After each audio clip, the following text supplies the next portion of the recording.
It is the political season now, and campaigns are in earnest for over 1.5 million elective offices in Uganda. However, in Uganda it is increasingly becoming harder to win an election without spending millions of money to rally the voters. In the wake of COVID-19 pandemic, politicians need more money than ever before since open rallies are banned and campaigns have been done virtually, using various media platforms or holding small campaign meetings. The Electoral Commission last week released 15 billion shillings to finance political parties as provided under Political Parties and Organizations Act 2010.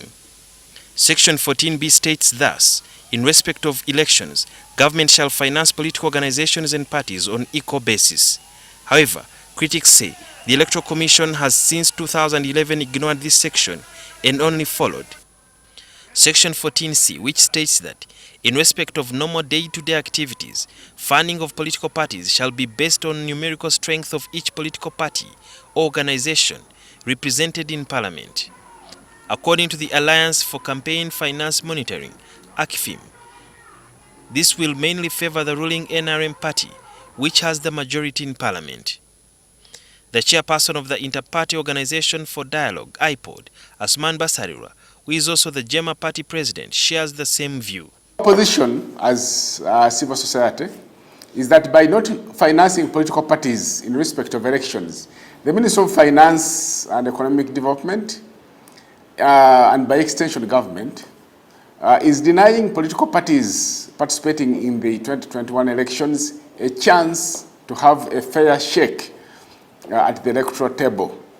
Experience has proved that political parties would win or lose elections well before they are held, partly on account of access to campaign finance. The framers of the law envisaged that during election time, political parties would be engaged in various activities that require a lot of funding. We've been going through internal political party processes. We are now in campaigns, and the campaigns now are scientific. We need to have resources to buy airtime on radio and TV, making posters, training agents, and related activities. Now, in the absence of these resources, definitely such activities will be affected. The communication that we have concerning the monies that have been released covering Q1 and Q2 provide for that formula. And so, as the Electoral Commission, of course, we are constrained to read we cannot read the instructions of Minister of Finance otherwise. The 15 billion shillings the Electoral Commission released was shared as follows, based on the numerical strength of political parties that qualify. NRM, 12 billion shillings, FDC, 1.5 billion, DP, 600 million shillings, UPC, 288 million, and Jema, 41 million shillings. Mr. Mguzi of ACFIM says they will go to court if the Finance Ministry does not sort out this disparity in 3 months. However, the Finance Ministry insists they have not broken the political parties and organizations law. What we are exploring is that we are giving the Ministry of Finance 3 months to show cause, but also to take some action. Short of doing this, we are contemplating seeking legal redress. We think and plan to go to the Constitutional Court and have an interpretation. My understanding of that money in the past, and as if the law changed, that money is divided proportionately according to numerical strength in the Parliament. But the interpretation of the law is the Attorney General, and therefore should be asked. But that was my understanding. The Political Parties and Organizations Act was amended in 2010, and the following year, that is in 2011, there was an election. Government funded the political parties and money was doled out basing on the numerical strength of the various political parties. In 2016, the same thing happened. So we're asking why the alliance that monitors money in politics, why they are coming out at this specific time, almost 10 years later.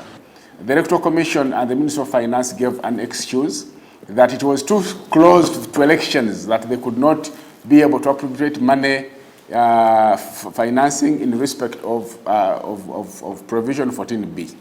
And therefore we said, okay, let's monitor and see what happens in 2016. 2016, we saw that that did not happen.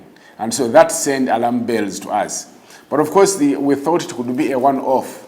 But now it is clear that this is actually a deliberate move.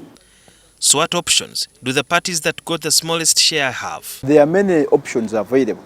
We could even go to court to seek legal redress, but we would also seek the intervention of the Auditor General, because these funds are supposed to be accounted for. The Alliance for Campaign Finance Monitoring has some recommendations. We are further recommending that the Electoral Commission should make publicly accessible, but also in line with the Access to Information Act of 2005, all information concerning how government financing into political parties has been utilized and accounted for by recipient political parties since 2011.